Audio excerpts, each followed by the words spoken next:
rwandiko rwa mbere rwa Petero bice ni 2 n'umurongo wa 2. Haravuze ngo mumere nk'impinja zivutse vuba, mwifuze amata y'umwuka adafunguye, kugira ngo abakuze abageze kugakiza. Amen.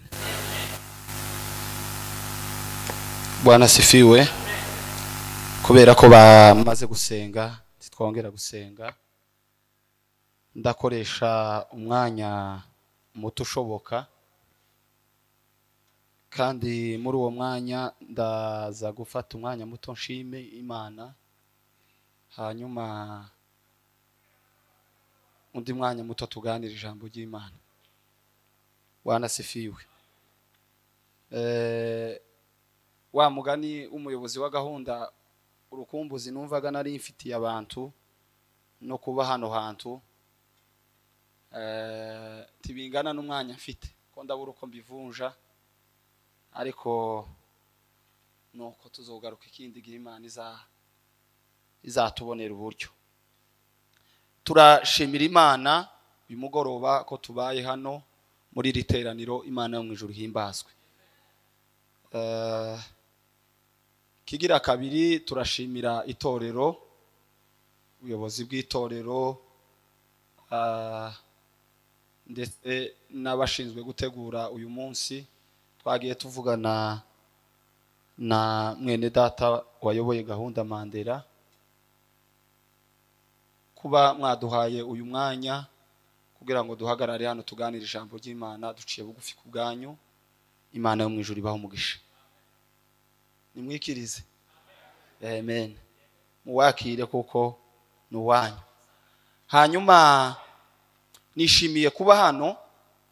Sinzi ababishoboye wenda bakomeje kubara iminsi igihe baheruka, jewe sindi kubyibuka noja kubesha, ariko ico ndi guhamya nuko hagize igihe kirekire pe.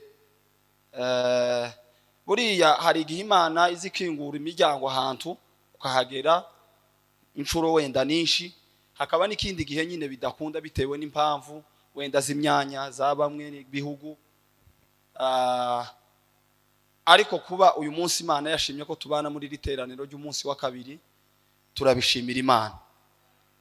Nishimiye abantu benshi mpambona, ntaza kurondora amazina wenda kubera impamvu z'umwanya, kuko abantu benshi ndabazi mpambona hano. Turutse hariya guhera hariya kuri mwene data Sebaziga ukaza ugahora ukariya, aba bantu bose ndabazi no bavuga mu mazina, ariko kubera impamvu z'umwanya wenda ndaza kutavuga amazina y'abantu benshi kubera umwanya.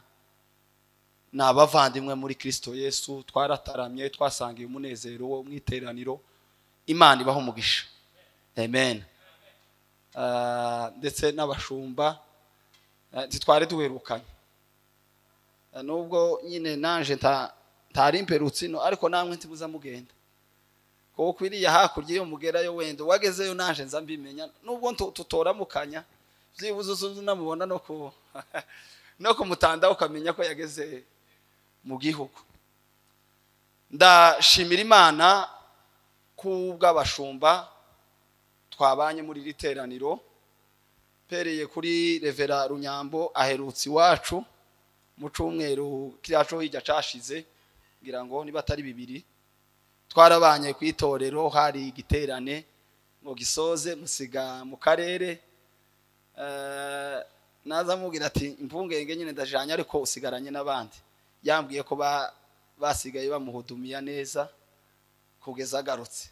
Yatubereye umugisha, mwarimu mwiza. Imana imuha umugisha.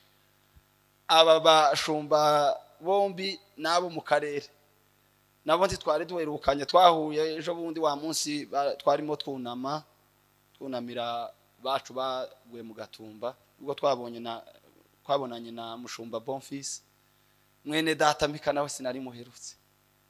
Duherukana nawe iwacu muri Kenya hashize nk'imyaka 3. Namwe twishimiye kubana muri riteraniro. Mwene data Bonfils mu gitondo yanyandikiye arambwira ngo hari aho aja, ngo ariko turabana. Imana igumugisha ko waje kugira ngo dusangire ibyishimo byo mu nzu y'Imana. Barikiwe sana. Hanyuma soza amashimwe, ndashimira mushumba Pastori Mahoro n'umuvandimwe mu mubiri ariko cyane muri Kristo Yesu. Kuko hari igihe muza muvukana n'umuntu ariko ntimuhuza urugwiro cyane, nyine mugahurira ku masano yo hejuru yo mu mafamiye. Ko ni data wacu muri famiye ariko ni inshuti cyane. Igihe cyose iyo ndino zacumbikiwe habaye icumbi ryanje iyo ngiyenza mbabwira nuko nyine mbaye ngiye ariko ningaruka naho nari mpamaze icumweru Imana imuha umugisha. Arafite gahunda nishi naje naza mbona ko no mubwira ngo reka uzigumemo ariko yazishe anjana muzanje niriwe nko mu kizungu iri yepfo arongera arangarura kugira ngo tubane mu iteraniro. Barikiwe sana, Imana igumugisha. Ndashimira abavandimwe tubanye mu gihugu, ngiye gutinda mu mashimwe ariko Imana ibaho umugisha. Mushumba Nzobayo, mushumba Alexis hamwe na evangeliste Ruhana Marishal, Imana ibaho umugisha. Nabonye furawe ejo baduhujije numva bibaye byiza, gusa nyine je umwanya wambanye mutoya ariko mwebwe nyine mu gitangiye umusitari gitara mu musigari mukinogereza. Imana ibane namwe mucitse hasi nyine nuko tuzamura ibiganza dutange haleluya haleluya amen. Turaganira ijambo rivuga ngo gukura tukagera ku kigero Kristo adushakaho mu minota mike. Kuba dukuze cyangwa kugira ikigero cy'ubukure Kristo atwifuzaho. Haleluya. Hari gukura umuntu azakura mu bice bine. Igice cya mbere umuntu akura mu buryo buri physical, uburyo busanzwe gihagararo. Mwana yavuka uko iminsi igenda ikura agakura akagera ku kigero wenda nyine cy'ubukure bwiwe. Ko hari abaza bakura bakaba barebare cyane, abandi bagakura bakagera hagati, abandi bakaba bagufi kujya tuvuga. Ico ni ikigero kimwe cy'ubukure. Ikigero cya kabiri umuntu akuramo akura mu buryo buri mentale, gukuza ubwenge. Kuko iyo umuntu akujije igihagararo ariko aspect mentale ntikure, hari amazina baza bita umuntu. Uko kera kuramu urimenye ukavuga ngo uyu muntu uwo mwita gutya. Ubwo no buryo bwa kabiri. Uburyo bwa gatatu ni uburyo buri shosho cyangwa buri social. Umuntu agakura mu buryo bw'imibanire n'abandi bantu. Abantu bataza banakunda kwitaho cyane ariko bw'ingenzi. Ico gituma uzusanga umuntu akabana n'abandi neza, undi akabana n'abandi afite amahane, undi akagora societe, biterwa n'urugero rw'imikurire mu buryo buri social. Hello. Bwana sifiwe. Gukura kwa gatatu umuntu azakura mu buryo bw'umwuka. Bwakane. Bwana sifiwe. Ari nabwo nkenera ngo tuze kuganiraho umwanya mutoya. Bwana sifiwe. Petero yanditse urwandiko yaravuze uhereye ku murongo wa mbere, haravuga ngo umurongo wa gatatu munsi ya hariya havuze ngo mwifuze amata y'umwuka adafunguye kugira ngo akora ibintu bibiri. Iki cyanditswe cyangwa se uriya murongo urimo amagambo abiri. Bwana sifiwe. Mwifuze amata y'umwuka adafunguye, iyo ni indyo. Namba 2, abakuze abageze. Bwana sifiwe. Ticyanditswe hariya ariko Paulo harahandi yabyanditse mu rwandiko yandikiraga abi Efeso, ngira ngo ni matara Filipi. Bwana sifiwe. Kuko ngo abantu bagomba kuba bakuze ngo bageze ku rugero rw'igihagararo cya Kristo. Haleluya. Hanyuma gukura hari uburyo bubiri. Hariho gukura ugasiga imyaka, hakaba no gukura imyaka ikagusiga. Sinzi iki kintu uko ngisobanura. Hari umuntu uzukura agasiga imyaka, wazumubona ibikorwa akora nizo avuga nuko agenda, ukabona ntibimacinga n'imyaka ye. Eda ugakora ibikorwa birenze imyaka yawe. cyangwa ugakora ibikorwa imyaka yasize, ukakora iby'abana batoya imyaka ikigero c'imyaka abantu babona kuri mukuru. Bibaho mu buryo bw'umwuka, niko Imana ibona abantu. Haleluya. Hari igihe Imana ibona umuntu ikabona wakagombye kuba uri machuwa, wakagombye kuba uri umuntu uri ku rugero rukwiriye rw'ubukuru, ariko ibyo ukora Bwana sifiwe bikagaragaza urugero rw'imikurire yawe. Bwana sifiwe. Ibintu bitatu biza bikuza umuntu. Haleluya. Number 1 nukuregwa. Ariko iki carabuze. Ngizi iminsi nibaza, nza nkunda kubibaza abantu iyo turimo tuganira nkuko. Namwe nkibabaze wenda dukore debe. Hagati y'abarezi n'abaregwa ni bande babuze?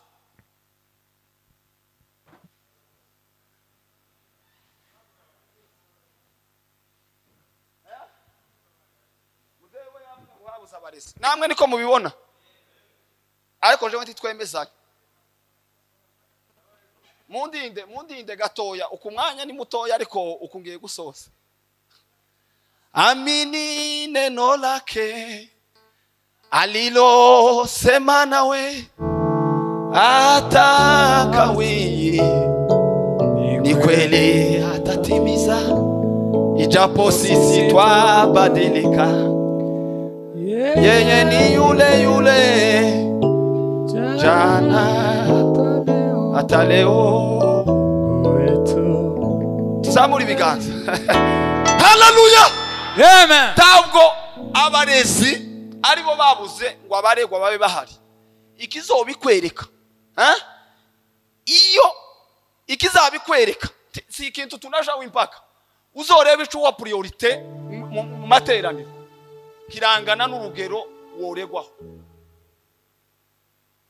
Amateraniro yacu niki kiri priority, niki gifashe umwanya wa mbere. Kuko muri bimwe bigaragaza ko umuntu akura, number 1 twavuze ko umuntu aza kuzwa n'ibintu bitatu.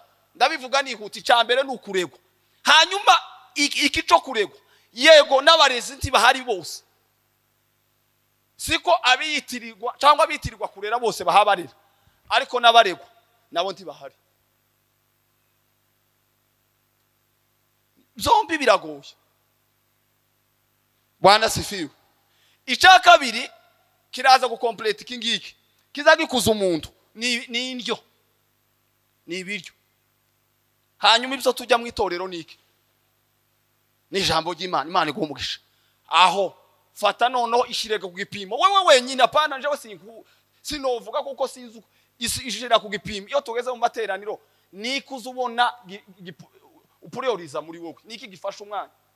Urabona akakanya maze hano uko hari abantu mwiterano bashobora kuba kera barambiwe ko natinze, ariko igisirimba twosirimba tukageza ni mugoroba. Kandi naje ndabikunda ukuntu ubundi nabuze ku mwanya banavzinye kiminete kibiri. Asifiwe. Tiwo igisirimba ni ciza, kiradufasha, ni ciza, ariko ndakubwiza ukuri wemereye ko indirimbo wenda ndakigisimba mbivuge muri rusange. Indirimbo wemereye indirimbo ukavuga ngo uregwe n'indirimbo, undi akaregwa n'ijambo, undi akaregwa n'amasengesho. Abo bantu batatu bogira imikurire itatu itandukanye, bagira ishusho zitatu zidasa. Umwe agomba kubasa n'icamurezi. Hello. Umwana mutoya umuhagaburiye amata akageza ku myaka 2, akageza kuri 3, kuri 4, utaramuha indyo nimwe umuha amata, habe niyo wozo uhinduruka mu wakigozi ukaja muri ibi biraro by'abanyankoro ukamukamira ukamuhiki. Hari ibyo agomba kubura, hari karanse yogira. Mwifuze amata y'umwuka adafunguye. Bwana sifiwe. Kugira ngo abarere meda prenefe abageze ku rugero rw'ubukure Kristo abifuzaho. Bwana sifiwe.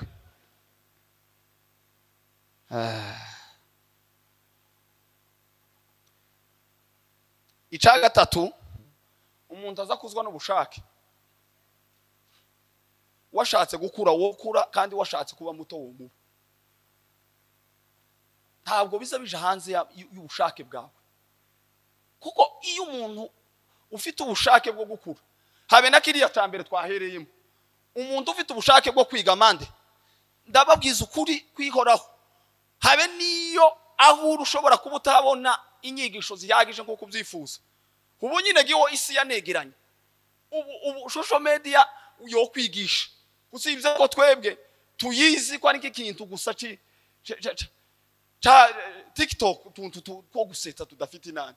Ariko hariya kuri social media harimo ibyigisho bikomeye umuntu yo kwinjiramo ukaba umuntu ukomeye mu nyigisho.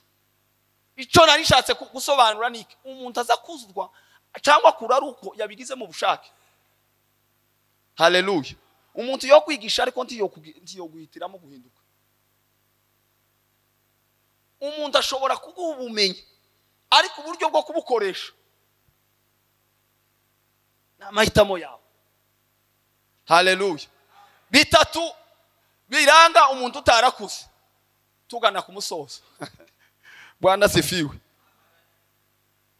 Icambere ni imvugo.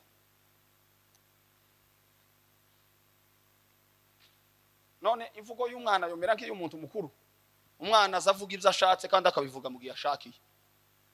Kandi hari ibintu umwana w'imyaka 3 4 ari ibintu yovuga ntumukubite ukabona ko biri mu kigero cye. Ibi bintu ko birumvikana cyangwa na. Haleluya. Ariko niwo mwuka nahawe umwuka amfashe mu byumvi. Umwana muto ivugo ye ntiwoye umuziza. Ashobora kuvuga ibintu bingana n'imyaka ye ukamubabarira. Ariko umuntu mukuru avuze ivugo y'umwana wohava wibaza ukibaza ngo ese uyu muntu ko afite imyaka y'ubukure ariko havuga nk'abana.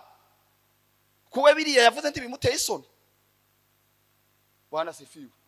N'imbere y'Imana niko Imana itubona. Yesaya yaranditse aravuga ngo mubwire abantu izururutse imitima. Bwana sifiwe. Ubutumwa muri bimwe bigize ubutumwa. Bwana sifiwe. Nugukiza imitima. Nukomora. Nukuyivura. Hari naho buza buvuga hamwe Bibiliya ivuga ngo ni umupanga ukebera mu bwiyombi. Hariko tibwohoraga bukeba.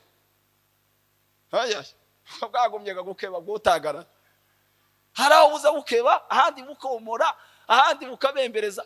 Aho ibyo bice byose biranditse muri Bibiliya. Hari yamwe Paulo yagiye avuga ngo ndabahendahenda. Ndabahendahendera mu mwami Yesu. Bwana sifiwe. Ahandi akavuga yihanukiriye nk'ufite ihame. Dutange haleluya. Muzamuri ibiganza. Haleluya. Asifiwe mu. Ivugo y'umuntu umaze gukura. Salomo yaravuze ngo muri bimwe biza bigaragaza ubwenge bw'umuntu n'ururimi. Iyo umuntu yaravuze ngo umuntu ufite umuswa ngo yavuze cyangwa yageze mu iteraniro agaceceka agasohoka atavuze, biragoye kumezira cyangwa kumenya ubwenge umuntu afite atavuze. Uwo mukalifya ushingiye kuki? Umuntu waje akicara mu iteraniro agatuza, amateraniro akaba agasohoka. Ariko hano iyi ni mezire. Bwana sifiwe. Niyo mpamvu nari mvuze ngo urugero rw'ubukure cyangwa se go kudakura ikibigaragaza cyambere ni ukuvuga. Icya kabiri, Bwana asifiwe, ni urugero rw'imitekerereze.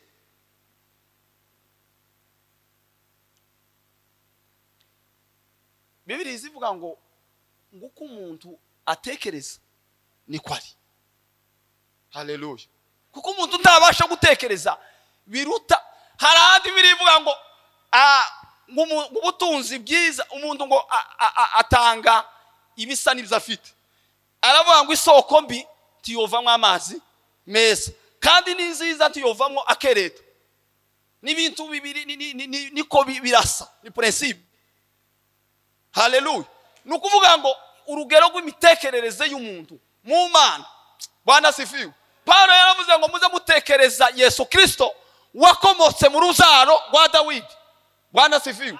Nukuvuga ngo ibyo wibwira uburyo utunze Yesu, uburyo umufashe, uburyo umutekereza, Bwana sifiwe, niko ari muri wowe. Harabazi Yesu nk'umunyembaraga, harabazi Yesu nk'umutabazi mu bihe bafite ibibazo. Buri wese agira izina amwita, ariko kumutekereza ni kuri. Kandi urugero rw'imitekerereze yawe kuri Yesu Kristo rurangana neza n'urugero rw'ubukure bwawe. Bwana sifiwe.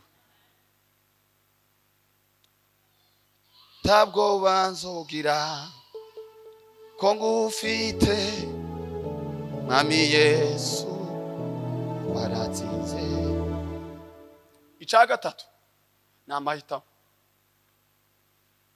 Umwana azahitamo. Ubu nyine uzanye kontaki y'imodoka ukayiha umwana, hanyuma ukundi kuboko ukagushiramo bombo sweet, ukamubwira ngo ngaho hitamo. Kurabona yo hitamo iki shaka, yo hitamo bombo. Uzanye umwana bombo ukamuha na kontaki y'umuduga akubitamo agakazaka, ukamubwira ati bizombi cubitamo ndakiguha. Umwana yo hitamo iki hibombo, ko ndazitirite ya kontaki azingo ni. Niko no muri Yesu Kristo abantu bafite urugero rw'ubukure butoya biba bimeze. Amahitamo y'umuntu niya determininga wewe wesho. Bwana asifiwe. Nuhitamo gukura ejo uzokura, kuko ibigukuza birahari. Nuhitamo guhora uri umwana. Bwana asifiwe. Yesaya yaranditse amakuru y'ubwoko bwa Isirayeli avuga ngo mfitanye urubanza n'uruzabibu rwanje. Ico ndarukoreye niki? Nararuhingiye ndarubagarira, aho kwera umuzabibu gwera hidibu. Ngaho ni